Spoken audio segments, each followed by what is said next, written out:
শুরু হচ্ছে ম্যাগাজিন অনুষ্ঠান দর্পণ।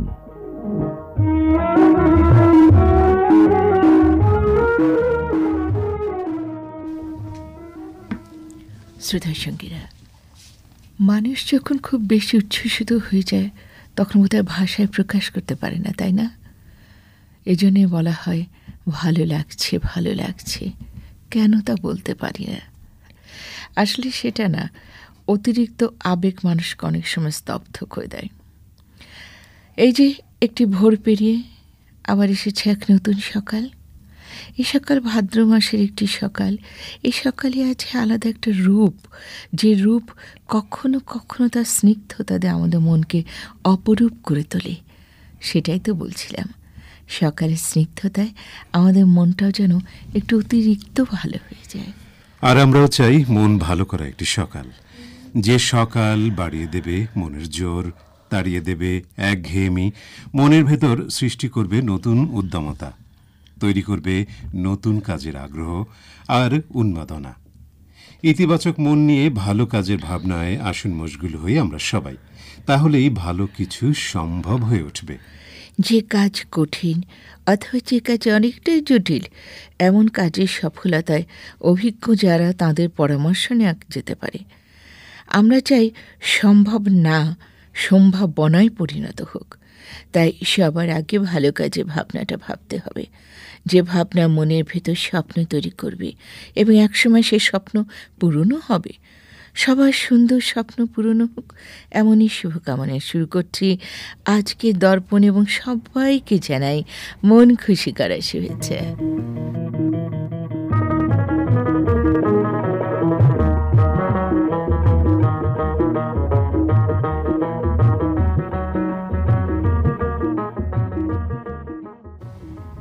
প্রিয় শ্রোতা, যে দেশে আছি আমরা, এদেশ আমাদের প্রাণের দেশ। এদেশের প্রকৃতি আজও মনের ভেতর জাগিয়ে তোলে প্রীতি। যে প্রীতির সঙ্গে মিশে আছে এদেশের সংস্কৃতি। এই সংস্কৃতি আমাদের পরিচয়কে তুলে ধরে। যেমন আমরা বাঙালি জাতি, আমাদের ভাষা বাংলা, আমাদের পোশাকে আশাকে ফুটে ওঠে বাঙালিত্ব। সব মিলিয়ে যা আমাদের বাঙালি সংস্কৃতিকেই প্রকাশিত করে, এবং এতে আমরাও বাঙালি জাতি হিসেবে গর্ববোধ করি। এ বিশ্বে যত দেশ আছে, প্রায় সবগুলো দেশেরই আছে আলাদা আলাদা সংস্কৃতি।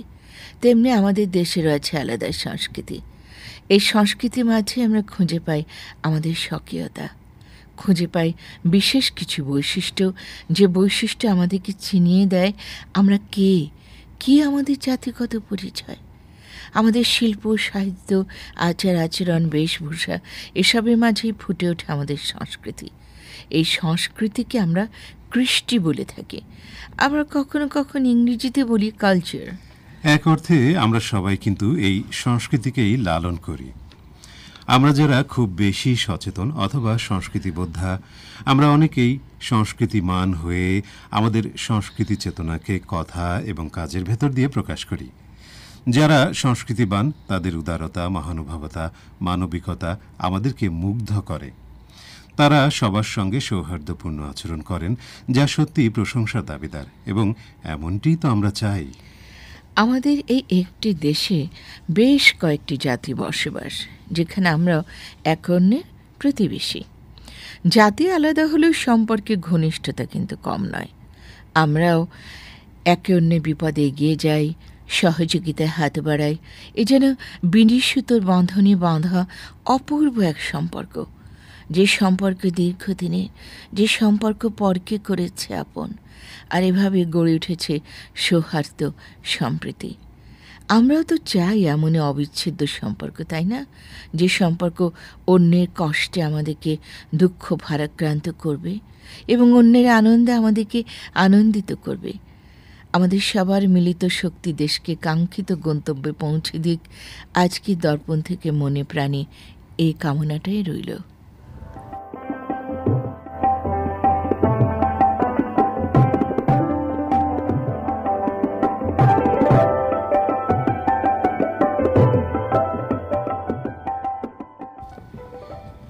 এবার জানাতে চাই আজকের দর্পণে যা যা থাকছে আপনাদের জন্য।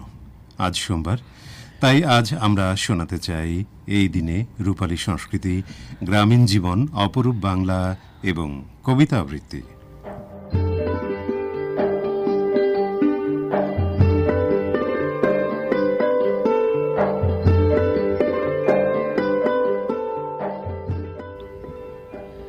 শ্রোতা সঙ্গীরা, আমরা তো শোনাবো, কিন্তু আমাদের শ্রোতা বন্ধুরা অর্থাৎ আপনারা যখন মন দিয়ে শুনবেন এবং তাদের অনুভূতি জানিয়ে আমাদেরকে চিঠিপত্র লিখবেন, তখনই না দর্পণটা সার্থক হয়ে উঠবে।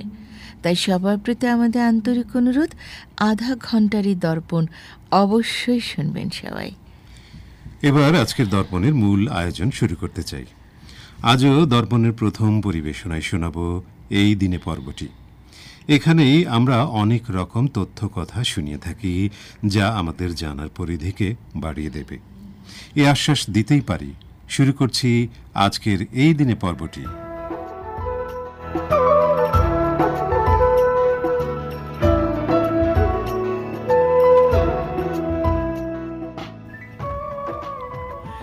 আজও এই দিনে পর্বের শুরুতে শোনাব দূর অতীতে ঘটে যাওয়া কিছু ঐতিহাসিক ঘটনা কথা, যা আমাদের মনকে কিছুটা সময়ের জন্য ইতিহাসমুখী করে তুলবে।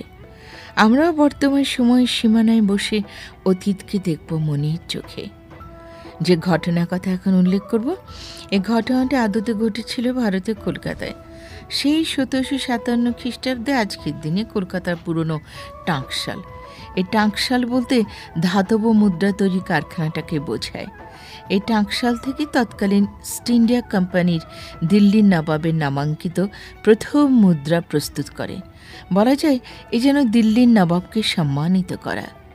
সে সময়ের ঘটনাটি ইতিহাসের পাতায় ঐতিহাসিক একটি ঘটনার সাক্ষী হয়েছে, যা আমাদের কাছে ইতিহাসের এক গল্প হয়ে আছে। এ গল্প ইতিহাসকেও আলোকিত করে আছে। এবার যে ঐতিহাসিক ঘটনার কথা বলবো, এখানেই পাবো কবি রবীন্দ্রনাথ ঠাকুরকে, যিনি আমাদের জাতীয় সঙ্গীতের রচয়িতা, যার লেখা গল্প কবিতা আমাদেরকেও পাঠ্য বইয়ে পড়তে হয়।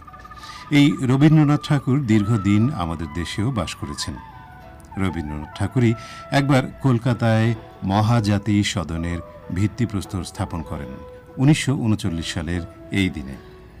ইতিহাসে মাঝে কত রকম ঘটনা যে লুকিয়ে আছে, সেটা হয়তো সবার পক্ষে সবটুকু জানা সম্ভব নয়। এবার বলবো অন্যরকম একটা ঘটনার কথা।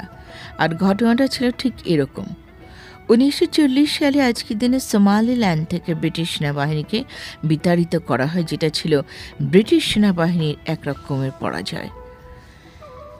ঐতিহাসিক ঘটনার কথা তো শোনা হলো, এবার আমরা শোনাব বিখ্যাত কিছু মানুষের জন্মগ্রহণের তথ্য কথা। প্রথমে যার কথা বলছি তিনি হলেন সুশোভন সরকার। তিনি ছিলেন একজন ভারতীয় বাঙালি এবং ইতিহাসবিদ। 1900 সালে আজকের দিনে তিনি ভারতের মেদিনীপুরে জন্মগ্রহণ করেন। যে বিমান আকাশে উড়ে বেড়ায়, এ বিমানের ছিল আলাদা এক নকশা। যে নকশা পরিবর্তিত হয়ে অনেক রকম বিমানও তৈরি হয়েছে, কিন্তু এই বিমানের প্রথম যিনি নকশা করেন তিনি হলেন অরভিল রাইট। 1871 খ্রিস্টাব্দের আজকের দিনে তিনি আমেরিকায় জন্মগ্রহণ করেন। শ্রোতা সঙ্গীরা, সঙ্গীত কখনো আমাদের মনকে প্রশান্তিতে ভরে তোলে, কখনো বা হয়ে ওঠে দাবি আদায়ের মাধ্যম। এমন অনেকে আছেন যারা এই সঙ্গীতে বিশেষজ্ঞ হয়ে ওঠেন। তাঁদেরকে সহজ কথায় সঙ্গীত স্রষ্টা বলা হয়। এমনই একজন সঙ্গীতজ্ঞ ছিলেন গিয়র্গে অ্যানাস্কো। 1881 খ্রিস্টাব্দে আজকের দিনে তিনি রোমানিয়ায় জন্মগ্রহণ করেন। আমাদের এই এক পৃথিবীতে অনেক পেশার মানুষ আমরা দেখতে পাই। কবি হিসেবেও অনেকেই খ্যাতিমান হয়ে ওঠেন। এমনই এক কবি ছিলেন জন ড্রাইডেন। 1631 খ্রিস্টাব্দের আজকের দিনে তিনি ইংল্যান্ডে জন্মগ্রহণ করেন। প্রকৌশলী জেমস ন্যাসমিথ বিজ্ঞান হিসেবেও ছিলেন স্বনামধন্য। 1860 খ্রিস্টাব্দে আজকের দিনে তিনি ইংল্যান্ডে জন্মগ্রহণ করেন। শ্রোতা বন্ধুরা, এবার আপনাদের কথাই জানাতে চাই আজ 19 আগস্ট আপনাদের যাদের জন্মদিন, আপনাদের সবাইকে জানাই জন্মদিনের শুভেচ্ছা। শুভ জন্মদিন। এই দিনে পর্ব থেকে এবার বিশিষ্ট কিছু মানুষের মৃত্যুবরণের কথা জানিয়ে দেব। প্রথমেই যার কথা বলবো তিনি হলেন একজন খ্যাতনামা বাঙালি অভিনেতা ও নাট্য নির্দেশক উৎপল দত্ত। তিনি 1993 সালে আজকের দিনে মারা যান। জ্যাকব অ্যাপস্টেইন ছিলেন একজন বিখ্যাত ভাস্কর। ইংরেজ এই খ্যাতিমান ভাস্কর মৃত্যুবরণ করেন 1959 সালের আজকের দিনে। ব্লাইজ পাস্কাল একাধারে ছিলেন একজন গণিতজ্ঞ এবং ভৌত বিজ্ঞানী, ছিলেন ফ্রান্সের নাগরিক। মৃত্যুবরণ করেন 1662 খ্রিস্টাব্দের আজকের দিনে। পৃথিবী বিখ্যাত একজন কবি ছিলেন ফেদেরিকো গার্থিয়া লোরকা, যিনি নাট্যকার হিসেবেও সফল ছিলেন। তিনি জন্মগ্রহণ করেন স্পেনে আর মৃত্যুবরণ করেন 1936 সালের আজকের এই দিনে। দর্পণ প্রিয় বন্ধুরা, এই দিনে পর্বটি আজ এ পর্যন্তই।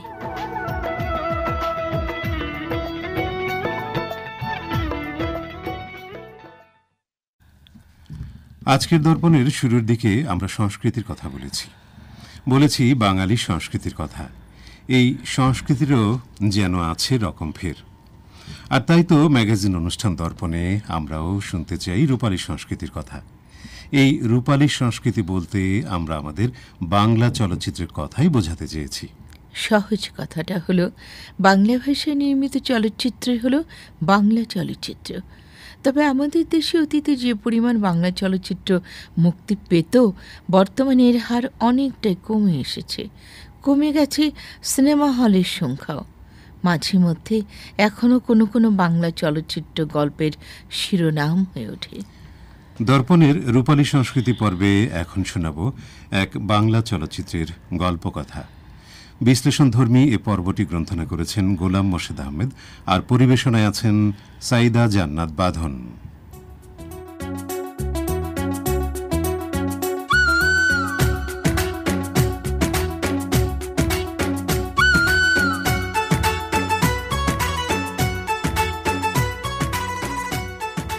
সুপ্রিয় শ্রোতা বন্ধুরা, আপনাদের সাদর আমন্ত্রণ জানিয়ে শুরু করছি রূপালী সংস্কৃতির আজকের আয়োজন।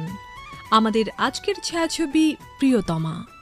সম্পূর্ণ রোম্যান্টিক ও পারিবারিক সেন্টিমেন্টালে নির্মিত এই ছায়াছবিটি নির্মাণ করেছেন বাংলাদেশের স্বনামধন্য পরিচালক শাফি উদ্দিন শাফি।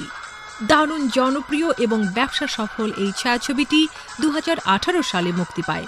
শ্রোতা বন্ধুরা, আলোচনা করছি প্রিয়তমা ছায়াছবির সংক্ষিপ্ত কাহিনী।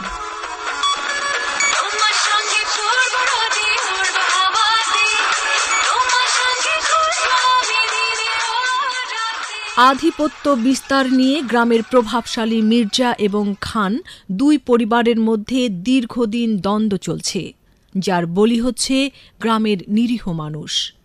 আরবাজ খানের স্ত্রী সংঘাতের মধ্যে ছেলেকে বড় হতে দেবে না, তাই স্বামীর সাথে রাগ করে একমাত্র সন্তান তুর্যকে নিয়ে ঢাকায় চলে আসে। তুর্য বড় হতে থাকে, আর সময়ের পরিবর্তে মা তুর্যকে জানায় তার বাবা মারা গেছে। অন্যদিকে মির্জা পরিবারের কর্ণধার শাফকাত মির্জার একমাত্র ছোট বোন বন্যা পড়ালেখার সুবাদে ঢাকায় আসে। এক পর্যায়ে তুর্যের সাথে পরিচয় হয় বন্যার, যা পরবর্তীতে গভীর ভালোবাসায় রূপ নেয়। সংঘাতের জেরে বন্যাকে খান পরিবারের লোকজন তুলে নিয়ে যায় মির্জাগঞ্জে। বন্যা নিজের রক্ত দিয়ে চিঠি লিখে বোতলে ভরে নদীতে ফেলে দেয়। ঘটনাক্রমে বহুদিন পর সেই বোতলে ভরা চিঠি হাতে পড়ে শহরের নামকরা ব্যবসায়ী সুন্দরী তামান্নার হাতে। যিনি এই চিঠি পড়ছেন তিনি যদি দয়া করে ঢাকার তুর্যকে জানিয়ে দেন যে তার ভালোবাসা বন্যা টাঙ্গাইলের মির্জাপুরের মির্জাবাড়িতে বন্দি আছে। তুর্যর ঠিকানা 19/3 নিউ ইস্কাটন, ঢাকা। ইতি বন্যা। তামান্না চিঠি পড়ে প্রতিজ্ঞা করে যে কোনো মূল্যে এই চিঠি তুর্যকে খুঁজে বের করে পৌঁছে দেবে। এদিকে তুর্য বন্যাকে হারিয়ে পাগল প্রায়। রাস্তাঘাটে কোনো প্রেমিক প্রেমিকাকে অপমান অপদস্থ হতে দেখলে তার প্রতিবাদ করে। তুর্য ভালোবাসার রক্ষক হিসেবে আত্মপ্রকাশ করে রেড নাম ধারণ করে। তামান্না হঠাৎ একদিন রাস্তার মধ্যে রেডকে মারামারি করতে দেখে। তার পিছু পিছু নিয়ে চালাকি করে বাড়িতে আশ্রয় নেয়। আচার আচরণ, সাহস ও বীরত্বে মুগ্ধ হয়ে রেডকে ভালোবেসে ফেলে। রেড তামান্নাকে সাফ জানিয়ে দেয় সে অন্য একজনকে ভালোবাসে। তামান্না তুর্যর বন্ধুর কাছ থেকে রেডের ভালোবাসার নাম বন্যা জানতে পেরে তার কাছে রক্ষিত চিঠি তুর্যের হাতে তুলে দেয়। তোমার ভালোবাসায় আমি ভাগ বসাতে আসিনি, আমি এসেছি তোমাকে তোমার ভালোবাসার ঠিকানায় পৌঁছে দিতে।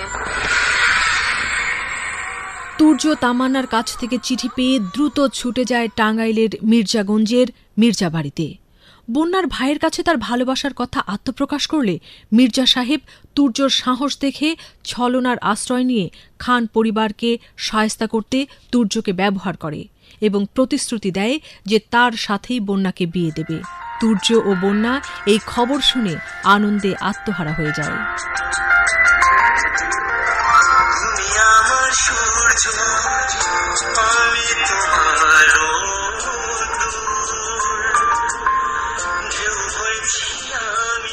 তুর্য বন্যাকে বিয়ে করার জন্য মির্জার হাতের পুতুল হয়ে একের পর এক খানবাড়ির লোকজনকে মেরে রক্তাক্ত করে।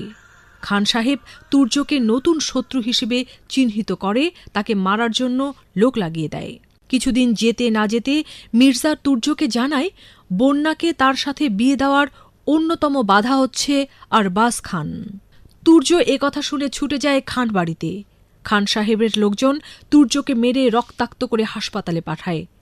তুর্যের মা তামান্নার কাছে এই সব ঘটনা শুনে তার স্বামী আরবাজ খানকে ফোন করে জানিয়ে দেয় তুর্যই তার ছেলে। তোমার সন্তান আজ বিপদের মুখে পা বাড়িয়েছে, মির্জাপুরের মির্জা বাড়িতে নিজের ভালোবাসাকে হাসিল করতে গিয়েছে। কি বলছো তুমি? হ্যাঁ, যেভাবে পারো তোমার সন্তানকে তুমি বাঁচাও। আরবাজ খান ছুটে যায় ছেলের কাছে হাসপাতালে। বাবা ছেলের পরিচয় ঘটে। ছেলের কথা চিন্তা করে খান সাহেব পেছনের শত্রুতা ভুলে গিয়ে মির্জা বাড়িতে গিয়ে বিয়ের প্রস্তাব নিয়ে যায়। শুরুতে মির্জা সাহেব দ্বিমত পোষণ করলেও পরে বোনের কথা চিন্তা করে এই বিয়ে মেনে নেয়। সমাপ্তি ঘটে দুই পরিবারের মধ্যে শত বছরের শত্রুতা।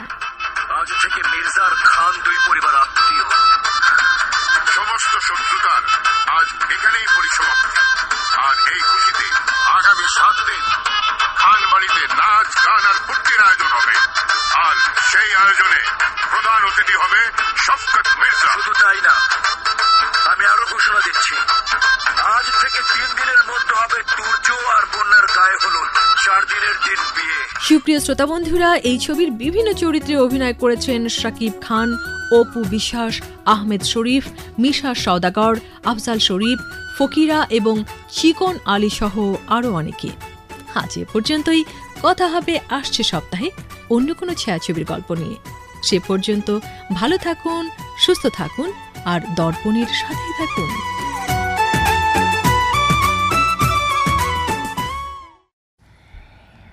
সুপ্রিয় শ্রোতা বন্ধুরা, দর্পণের এবারে পরিবেশনায় শোনাব গ্রামীণ জীবন পর্বটি। এই পর্বের মাধ্যমে আমরাও আমাদের শহুরে এবং গ্রামীণ জীবনের তুলনামূলক পার্থক্য অনুধাবন করতে পারব, বুঝতে পারব গ্রামের মানুষদের জীবনযাপনের ইতিকথা, জানতে পারব গ্রামের মানুষদের জীবন বৃত্তান্তের অনেক কথা। গ্রামীণ জীবন পর্বটি গ্রন্থনা করছেন ফারজানা বেগম আর পরিবেশনা আছেন নাসিমা রাজ্জাক জুঁথি।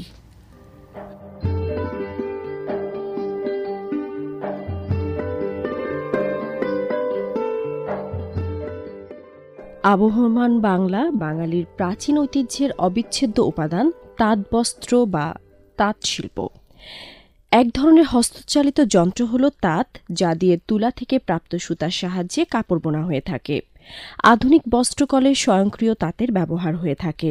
আমাদের হারিয়ে যাওয়া মসলিন সহ বেনারসি, জামদানি ইত্যাদি শাড়িগুলো মূলত তাঁতের সাহায্যেই বোনা হয়ে থাকে।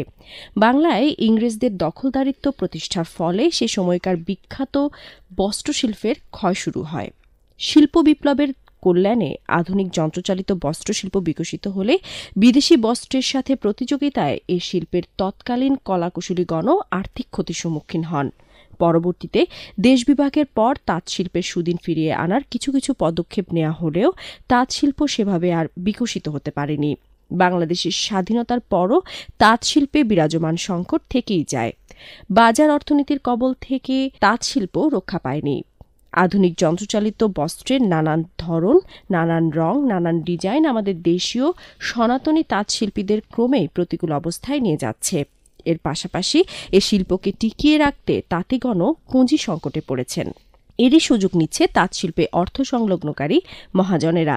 প্রান্তিক তাঁতি ও তাঁত মালিকগণ এসব মহাজনের সেবাদাসে পরিণত হচ্ছে। এমন অবস্থার পরও তাঁতশিল্প এখনও একেবারেই হারিয়ে যায়নি, যেমনি করে হারিয়ে যায়নি আমাদের বেনারসি, জামদানি ও মণিপুরী বস্ত্র সম্ভার।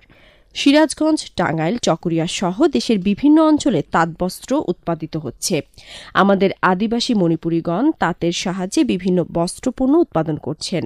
12 হাত মণিপুরী শাড়ি, নকশি ওড়না, টেবিল ক্লথ, স্কার্ফ, তোয়ালে, মাফলার, গামছা, মশারি ইত্যাদি বস্ত্রপণ্য এখনও আমাদের সমাজে বেশ সমাদৃত। তাঁত শিল্পের সাথে জড়িয়ে আছে আমাদের ঐতিহ্য ও সংস্কৃতি। দেশের সর্ববৃহৎ কুটিরশিল্প বা লোকশিল্পও এটি। আমাদের বেনারসি ও জামদানি শিল্প পুনর্জীবন লাভ করতে শুরু করেছে। আশা করা যায় শৌখিন শিল্পদ্রব্য হিসেবে তাঁতপণ্য আবারও তার পুরনো ঐতিহ্য ফিরে পাবে।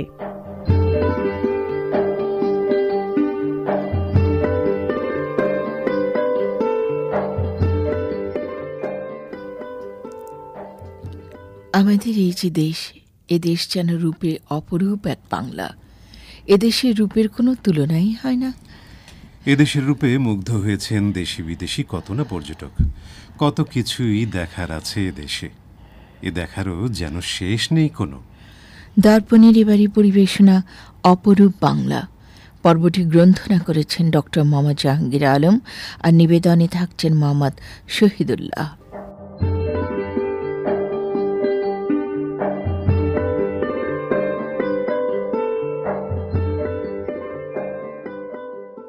মেধা কচ্ছপীয় জাতীয় উদ্যান সবুজ ছায়াঘেরা নয়নাভিরাম একটি চিরহরিৎ বন, শস্য শ্যামলা সুফলা প্রিয় মাতৃভূমি। বাংলাদেশের প্রতিটি বনবনানী উদ্যানগুলো রয়েছে একই দৃশ্য। এসব বাগানের মনোরম পরিবেশ আনন্দ বিনোদনে ভূমিকা রাখছে প্রকৃতিপ্রেমীদের। প্রিয় শ্রোতা, অপরূপ বাংলায় আজকের পর্বের আলোচনার বিষয় অনন্য সুন্দর মেধা কচ্ছপিয়া জাতীয় উদ্যান। এই জাতীয় উদ্যানটির অবস্থান কক্সবাজার জেলার চকরিয়া উপজেলায়। এটি প্রতিষ্ঠিত হয় 2004 সালে, তবে উদ্যানটি আনুষ্ঠানিক যাত্রা শুরু করে 2008 সালে। চট্টগ্রাম কক্সবাজার মহাসড়ক সংলগ্ন জাতীয় উদ্যানের মোট আয়তন 395.92 হেক্টর। উদ্যানটির প্রধান বৈশিষ্ট্য হল চিরহরিৎ বন। উদ্ভিদ বৈচিত্র্য সমৃদ্ধ বাংলাদেশের জাতীয় উদ্যানগুলো প্রতিষ্ঠার পেছনে রয়েছে বিলুপ্ত হতে যাওয়া গাছগাছালি রক্ষা করা, ঔষধি গাছ রোপণ এবং নতুন প্রজন্মের কাছে সেসব উদ্ভিদের পরিচয় তুলে ধরা। সাথে মানুষের চিত্ত বিনোদন তো রয়েছেই। এই জাতীয় উদ্যানটি প্রতিষ্ঠার মূল উদ্দেশ্য তেমনি। এখানকার শতবর্ষী গর্জন বনকে রক্ষা করা। উপমহাদেশের মধ্যে এখনও যে কয়েকটি গর্জন বন টিকে আছে তার মধ্যে এ বনটি অন্যতম। মেধা কচ্ছপিয়া জাতীয় উদ্যানের প্রধান বৃক্ষরাজির মধ্যে রয়েছে বিশাল আকৃতির গর্জন গাছ। এর বাইরেও রয়েছে ঢাকিজাম, ভাদি, তেলসুর ও চাপালিশ। সমুদ্রবেষ্টিত কক্সবাজার জেলার উত্তর বন বিভাগের আওতাধীন 2961 একর এবং কক্সবাজার দক্ষিণ বন বিভাগের আওতাধীন 13,158 একর বনভূমিতে রোপণ করা হয়েছে বিভিন্ন প্রজাতির প্রায় 13 লাখ চারাগাছ। মেধা কচ্ছপিয়া জাতীয় উদ্যান এলাকা ঘিরে গড়ে উঠেছে নীরব সবুজ অরণ্য।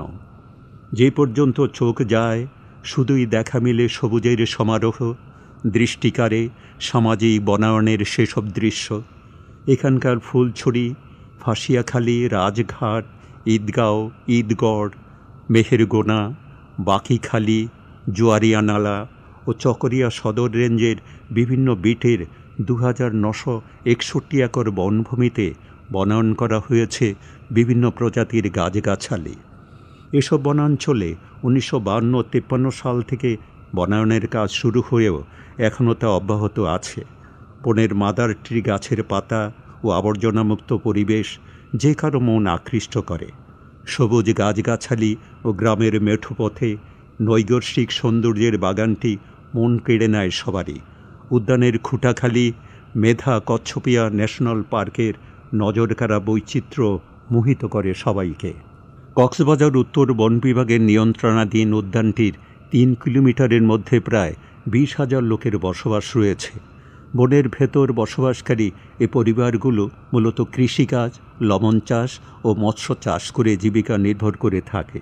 বনের উপর জীবিকা নির্ভরশীলদের বন নির্ভরশীলতা কমাতে বিকল্পভাবে জীবিকা আহরণে তাদের নিয়ে কাজ করছে বেশ কিছু এনজিও।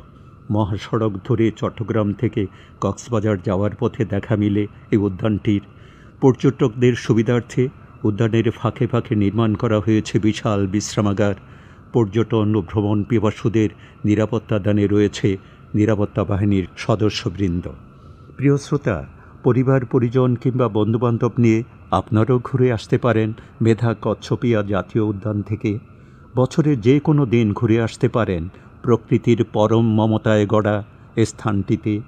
শহরের কোলাহল থেকে মুক্তি পেতে দুই একদিন গ্রামীণ পরিবেশে অবিসারও যেতে পারেন। আপনাদেরকে প্রফুল্ল করে তুলবে বনের চিরসবুজ বৃক্ষরাজিগুলো।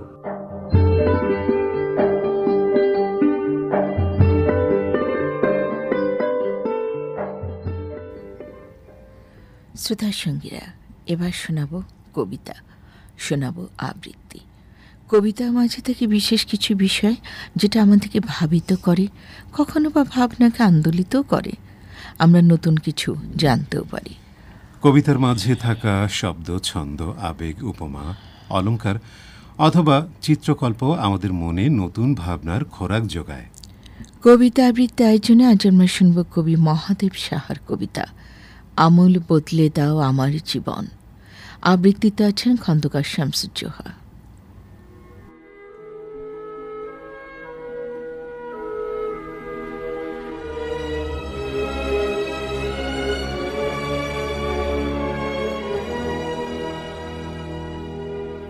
পরিপূর্ণ পাল্টে দাও আমার জীবন। আমি ফের বর্ণমালা থেকে শুরু করি, আবার মুখস্থ করে ডাক নামতা, আবার সাঁতার শিখে এক হাঁটু জলে।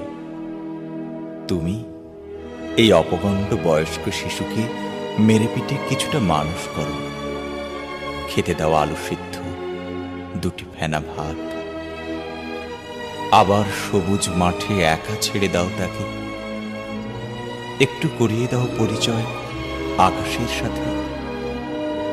খুব যত্ন করে সব বৃক্ষ ফুলের নাম শিখি। আমূল বদলে দাও পুরনো জীবন। ভালোবেসে আবার নদীর তীরে নরম মাটিতে শুরু করি চলা। বানাই একটি ছোট বাংলো, খড়ের কুঁড়ে ঘর। পুরোপুরি পাল্টে দাও আমার জীবন। আমি ফের গোড়া থেকে শুরু করি, একেবারে পরিশুদ্ধ মানুষের মতো করি আরম্ভ জীবন। এভাবে কখনো আর করব না ভুল ভ্রান্তি কিছু। এবার নদীর জলে ধুয়ে নেই এই পরাজিত মুখ। প্রিয় শ্রোতা বন্ধুরা, বিদায় নেবার সময় হয়ে এলো। বিদায়ের আগে বলে যাই, আজকের দর্পণ গ্রন্থনে ছিলেন তাপসী মনির, উপস্থাপনায় ছিলাম আমি মোহাম্মদ শাহিনুর রহমান, আর আপনাদেরই আমি রৌনক জাহান। প্রকৌশল সহযোগিতা দিলেন সৈয়দ রবিউল ইসলাম, প্রযোজনার সহযোগিতা মোহাম্মদ ওয়াকিবুর রহমান, তত্ত্বাবধানে শাহজাহান জামান চৌধুরী এবং দর্পণ অনুষ্ঠানটি প্রযোজনা করলেন আশিকুর রহমান।